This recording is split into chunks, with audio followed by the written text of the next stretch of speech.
mas eu vou trazer então aqui Elivaldo Barbosa e Paula Sampaio, que já estão aqui no estúdio. Elivaldo Barbosa, boa tarde para você. Olá, Joelson, boa tarde. Boa tarde, Paula Sávia, que está em Brasília. Já nós vamos ouvi-la e ela também nos ouvir. E boa tarde para você que segue a nossa companhia. Paula, ótima tarde para você também, Paula. Ótima tarde, Joelson, Elivaldo, e a você também que nos assiste. Muito bem, vamos trazer informações, enquanto a gente prepara a Sávia para trazer as informações a respeito de Brasília, né? Aliás, vamos falar sobre esse assunto que trata a respeito da definição, da demarcação de terras indígenas, discussão importante lá em Brasília. Quero falar a respeito da situação na Assembleia Legislativa. O presidente da ALEP, Franzé Silva, falou a respeito do segundo biênio da eleição lá na Assembleia Legislativa. Há uma discussão em torno da possibilidade de que haja uma nova eleição para a escolha do presidente da segunda metade desses 4 anos lá na Assembleia Legislativa. E que o nome eleito na primeira eleição, foi o do MDBista Severo Eulálio. Só que, na conversa com o Elivaldo Barbosa, o presidente atual da Assembleia Legislativa passou um ar de tranquilidade aos aliados MDBistas. Falou que eles podem ficar tranquilos em relação à sucessão dele na Assembleia Legislativa. Vamos ver o que ele disse. As duas bancadas estão muito alinhadas. Desde o início nós temos dito isso. A casa tem um compromisso que foi assumido na eleição dos 2 biênios. A situação do Tocantins precisa ser revista lá no Tocantins. Nós vamos ter uma situação de julgamento agora no Pleno. No Pleno, inclusive, pode se desfazer o que foi decidido monocraticamente pelo ministro Dias Toffoli. Havendo uma jurisprudência, a Casa vai se reunir e encontrar o melhor caminho. O que não pode acontecer é desfazer um acordo que já foi firmado por essa Casa. Do PT ter os 2 primeiros biênios e o MDB conduzir os 2 últimos biênios dessa legislatura. Em relação a isso, não existe nenhum desconforto. O que nós temos que agora esperar é a decisão do Pleno do Supremo Tribunal Federal para sabermos o caminho que nós iremos tomar após essa decisão do coletivo do STF. Pelo MDB, o deputado estadual doutor Hélio, falou a respeito dessa união da base em torno das eleições de 2024 e falou sobre os entendimentos sobre esse assunto. Nós vamos ouvir daqui a pouco o doutor Hélio. Antes eu quero ouvir Elivaldo Barbosa, porque, Elivaldo, a declaração dada por Franzé Silva ali, ao lado de deputado como é o deputado João Madison Nogueira, que você mesmo disse que andava desanimado com as repercussões da decisão do Tocantins, mostram que a disposição de Franzé Silva é a de manutenção desse entendimento. Inclusive, eu tinha falado com o próprio presidente por telefone ontem e ele falava sobre isso. Então, me parece que a situação está recomposta.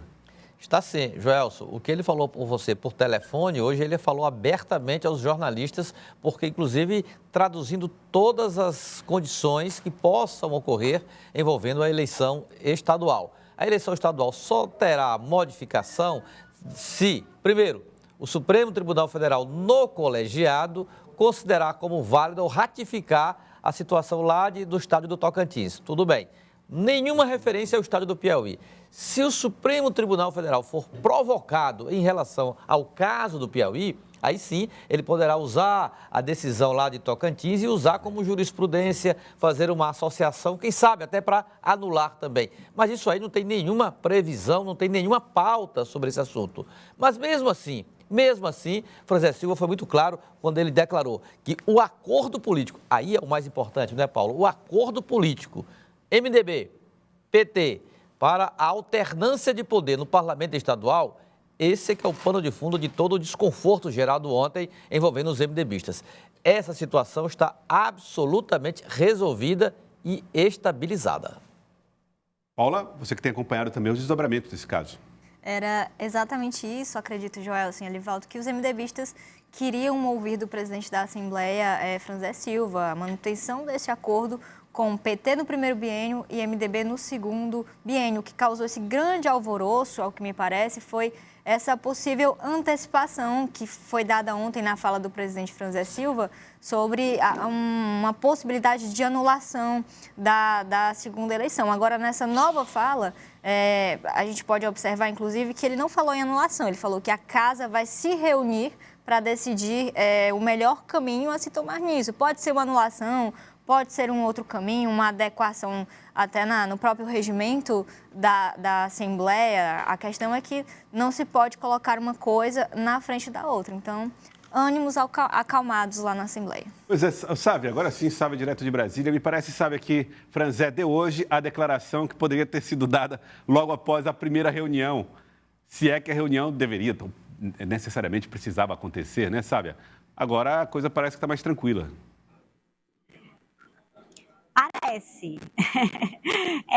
Acho que enquanto houver uma brecha jurídica para contestar o acordo, né, que resultou na eleição de Severo Eulálio, essa nuvem vai pairar sobre o prédio ali da Assembleia Legislativa do Piauí. Agora, há um esforço do Palácio de Karnak em manter o acordo, há um esforço do próprio presidente Franzé Silva, por exemplo, ele não poderia ser candidato novamente. Então, isso não está em xeque a respeito de um interesse particular dele em permanecer na presidência. Agora, há grupos e há, claro, possibilidades. Agora, tudo isso passa pela eleição municipal em Teresina, passa por 2026 e é uma conversa muito de bastidores. Quando o presidente publicamente se manifesta diminuindo um pouco a tensão, isso é importante até para colocar as coisas em perspectivas. É complicado até administrar tendo toda vez que costurar e recosturar os mesmos acordos. Então, a questão Assembleia Legislativa já estava definida. Quando volta à tona, o governo tem que lidar com a Assembleia, tem que lidar com a escolha do candidato da base. São muitas questões, né? Então, é melhor realmente deixar tudo em fogo brando, por enquanto, Joelson. Então é o seguinte, a coisa está mais tranquila, aparentemente. O Elivaldo Barbosa também conversou com o deputado Toélio, do MDB, que falou sobre essa reorganização dentro da Assembleia Legislativa e a união da base do Palácio de Karnak em torno das questões que envolvem os entendimentos políticos. Vamos ver. A nível de Estado, tenho uma posição muito clara, desde quando acompanhamos em todos os momentos o governador Wellington Dias e agora também o nosso governador Rafael Fonteles. Então, o que nós estamos fazendo é um trabalho de articulação, mostrando que temos a possibilidade de liderar um projeto que garanta o desenvolvimento e a melhor gestão possível em Parnaíba, com foco em saúde, em educação, em segurança, na questão do emprego, no desenvolvimento do potencial turístico. E lógico, né? Como nós temos o facilitador de nos darmos bem em termos pessoais com todos esses grupos, com todos esses líderes, estamos trabalhando a possibilidade de termos todos eles abraçando esse projeto, que todos nós possamos caminhar juntos em relação à eleição de 24. O deputado Dr. Hélio falando a respeito de eleições de 2024 na cidade de Parnaíba, a respeito também do entendimento da base sobre o tema.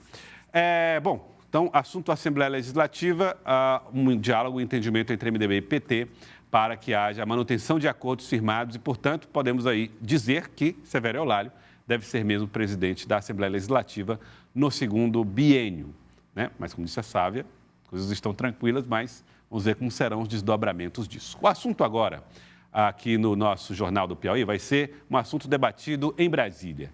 Lá em Brasília, a discussão sobre demarcação de terras indígenas acabou revelando algumas fissuras ou assuntos a serem resolvidos pelo governo na sua relação com o Congresso Nacional.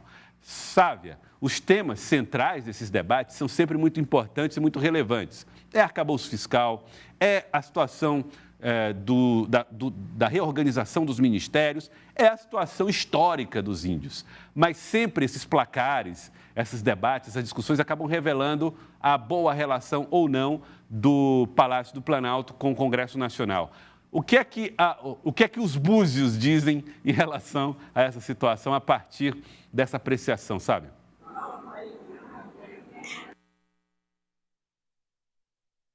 Para definir como vai ser daqui para frente, mas no caso até do marco temporal de demarcação das terras indígenas daqui para trás, né? Ontem o governo teve uma derrota ontem à noite, uma derrota que fez inclusive o presidente Lula hoje já chamar os seus ministros, os líderes partidários para uma conversa, e está sendo articulada uma reunião presencial do presidente Lula com o presidente da Câmara, Arthur Lira. Não se sabe ainda o horário dessa reunião, mas deve acontecer ainda hoje. Tudo isso para tentar entender por que tantas derrotas. A gente teve a derrota do PL das fake news, a gente tem agora a votação daqui a pouco da MP de reestruturação dos ministérios do governo Lula. O relatório do deputado Isnaldo Bulhões já mexeu com tudo, esvaziou o Ministério do Meio Ambiente. Se não for votado até amanhã, caduca e vai voltar toda a organização dos ministérios como era na época do ex-presidente Jair Bolsonaro, algo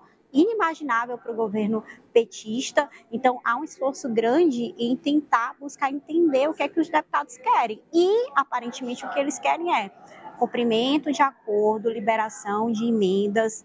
O governo não tem base, a oposição também não é maioria, e pelo visto quem tem os votos decisivos, eu diria que uns 150 votos que fazem a diferença, é o presidente da Câmara, Arthur Lira, que vem falando várias vezes e reclamando, dizendo que falta articulação ao governo. Agora, sobre a demarcação das terras indígenas, a gente sabe que o projeto agora vai para o Senado, deve ser modificado. O presidente Rodrigo Pacheco já sinalizou, inclusive, que vai ser discutido em comissões, ou seja, vai ter uma tramitação mais lenta. O Supremo vai discutir o assunto na semana que vem. Em detalhe, justamente o fato de que o Supremo pautou esse tema fez com que o projeto andasse com a pressa aqui na Câmara. Então, assim, tem vários atores interessados inclusive atores internacionais, porque o mundo está de olho no Brasil, na questão do meio ambiente. Então, esse é um tema realmente que tem mobilizado muitas questões aqui em Brasília, Joelson. Eu acho, viu, Sávia, aqui eu quero a opinião do Elivaldo Barbosa também, que talvez o Lula 1 e Lula 2 tenha que dar algumas lições para Lula 3, que anda com dificuldades, com questões bem... que ele demonstrou uma grande habilidade da outra vez, né, Elivaldo Barbosa? Verdade. Essa é uma das marcas aí do... Foi rápido, né? Ele compôs uma base, eu lembro bem, com José Sarney, e formou uma base logo rápido na Câmara Federal, elegeu presidentes petistas lá na Câmara Federal. No Congresso se articulou com o Renan Calheiros, sobretudo o grupo liderado pelo então senador, foi presidente da casa naquela época, José Sarney. Então, rapidamente ele formou aquilo que a Sávia estava agora comentando, que é o necessário para que o Executivo garanta as condições mínimas, Joelson, da governabilidade, ou seja, uma coalizão com o Parlamento. Do contrário, nas regras atuais da República, é impossível governar a contento, como o governo deseja. E parece que o governo tem relaxado ou tem tratado com pouca competência essa relação com o Congresso. Hoje, mais uma vez, o presidente da Câmara, Arthur Lira, atribuiu a falta de articulação política do Planalto pela demora na aprovação, por exemplo, dessa organização ministerial. Se não for aprovado até amanhã, volta à estrutura administrativa do governo passado, né? E, aliás, ele já sofreu uma derrota, não é, Sávia? Na própria comissão mista, quando houve uma total desidratação dos ministérios do meio ambiente e dos povos originários. Hoje são peças decorativas lá na esplanada dos ministérios. Esses ministérios pouco representam em relação a bandeiras históricas até e bastante defendidas pelo governo Lula III, ligadas aos povos originários e também a questão ambiental, né? Agora mesmo passou o marco temporal que o governo não queria. Enfim, ou o governo resolve essa situação dessa articulação política com o Congresso ou ele vai sofrer muito aí nos próximos 4 anos. Sabe, está chegando ao fim aquele número mágico, aquele prazo mágico dos 6 meses de gestão, né? Os primeiros 6 meses, que é quando se diz que o presidente tem uma imagem mais forte, saiu de uma eleição, é vitorioso, e seria o prazo para a implementação de mudanças e reformas com menos dificuldades. O presidente Lula, o governo do presidente Lula, está perdendo esse prazo? Vai perder boas possibilidades de mudanças porque não terá mais tempo para essas modificações dentro desses 6 primeiros meses? Olha, o presidente Lula tem 77 anos, ele tem falado muito que tem pressa, né? Tem pressa, tem urgência em resolver as questões do Brasil, implementar o projeto de governo que foi eleito nas urnas. Só que ele não teve essa lua de mel, Joelson, de fato dos 6 primeiros meses, né?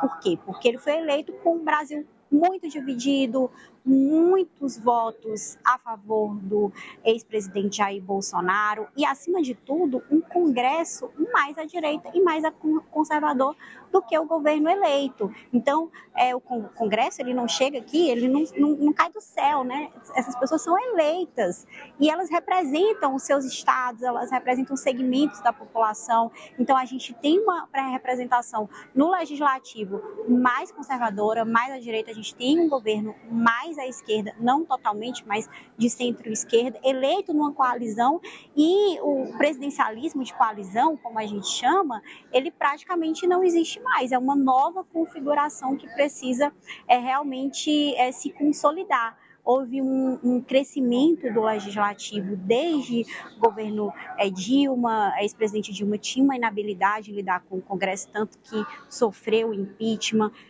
Michel Temer também tinha ali uma dificuldade, porque não foi eleito diretamente, era um vice-presidente, e o próprio ex-presidente Jair Bolsonaro também delegou muito essa articulação do Congresso, inclusive para o senador ex-ministro Ciro Nogueira. Então, nesses últimos anos, nos últimos 15 anos, o Congresso cresceu muito e não quer perder força. O presidente Lula realmente tem uma dificuldade grande para poder resolver, Joyce.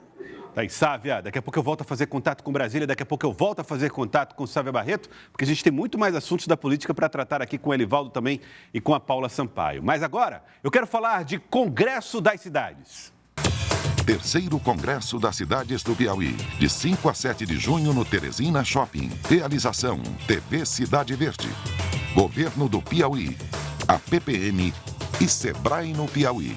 Patrocínio Banco do Nordeste, Águas de Teresina, Grupo Equatorial Energia, Piauí Conectado e Teresina Shopping.